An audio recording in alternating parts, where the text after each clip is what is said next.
মণিশঙ্কর বাবু, আপনার কাছে আমার প্রশ্ন, আজকে হাজরা মোড়ে সাধু সন্ন্যাসীদেরও বসে থাকতে হয়, আবার মোহাম্মদ সরফরাজের মতো রাষ্ট্রবাদী মুসলিমদেরও বসে থাকতে হয়, কারণ তারা একইভাবে নিপীড়িত এই বাংলায়। কিন্তু কারা আনন্দে আছে বলে দিচ্ছেন সৌগত রায়, যে বাংলাদেশিরা ভরসা করে, ওপার বাংলার বাংলাদেশিরা ভরসা করে, বাংলাদেশিরা এপারে এলেও ভরসা করে, সেটাও বোঝা যায় রত্না বিশ্বাসের কথায়, জাকির দার লিঙ্কের কথায়। অর্থাৎ বুঝতে পারছেন তো? হ্যাঁ, বেশ, উত্তর দেখুন, অনেকগুলো ভোট তো দেখলাম, 50 বছর পার হয়ে গেছে, অনেকগুলোই দেখলাম। মানে নতুন করে বিজেপি আসার পর 1857 থেকে 1947 যে স্বাধীনতা সংগ্রাম একটা, তারপরে যে স্বাধীনতা পাওয়া, স্বাধীনতার 79 বছর পর আমরা নতুন করে হিন্দু রাষ্ট্র, হিন্দুদের ধর্ম, সনাতনী ধর্ম নতুন করে শেখাবে আমাদেরকে, বিজেপি পাঠ করাবে, সেটা আমাদেরকে বসে বসে শুনতে হবে। সার্কাসের একটা সীমা থাকে।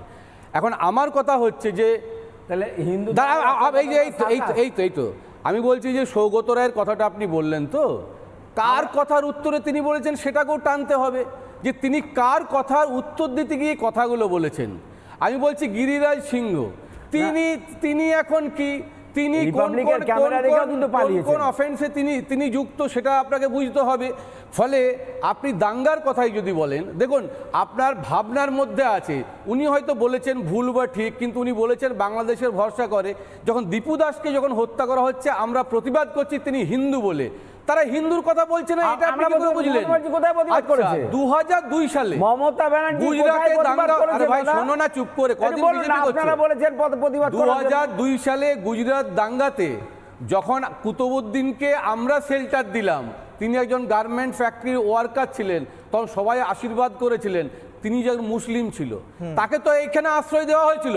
তাহলে মুসলিমকে আপনি যার কথা দেখাচ্ছেন যে বসে আছে না, তার কতগুলো কেস আছে আপনি জানেন? দুদিন পরে পার্সোনালি কারো উপর কি কেস আছে আমি জানতে চাই না, কেস অ্যারেস্ট করবেন না। আপনি কি কেস দেওয়ার কথা বলছেন?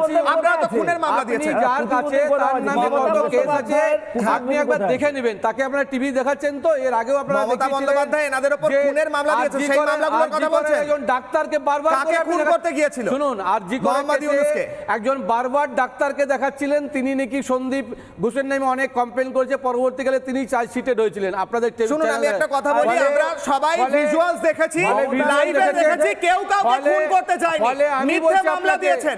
আমি আসি আপনাকে, মিথ্যে মামলা দিয়েছেন। আজকে মমতা বন্দ্যোপাধ্যায় ক্ষমা চাওয়া উচিত ছিল।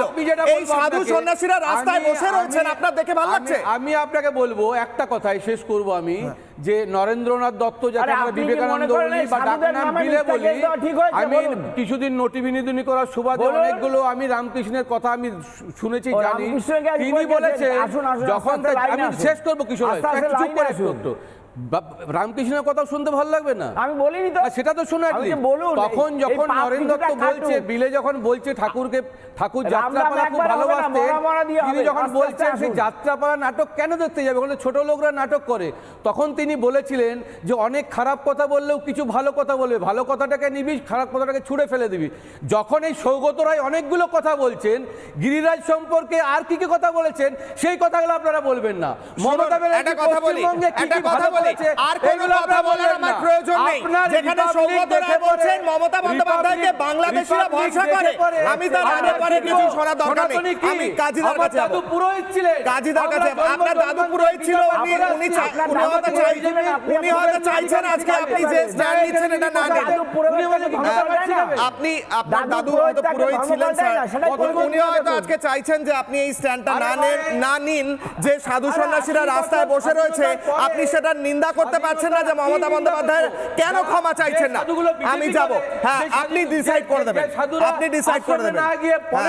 আমি যাচ্ছি, পলিটিক্স করে না স্যার, হিন্দুদের জন্য বসেছেন তারা, হিন্দু সুরক্ষা চাইছে, হিন্দুরা সুরক্ষা চাইছে। কাজী মাসুম আক্তার, কাজী মাসুম আক্তার,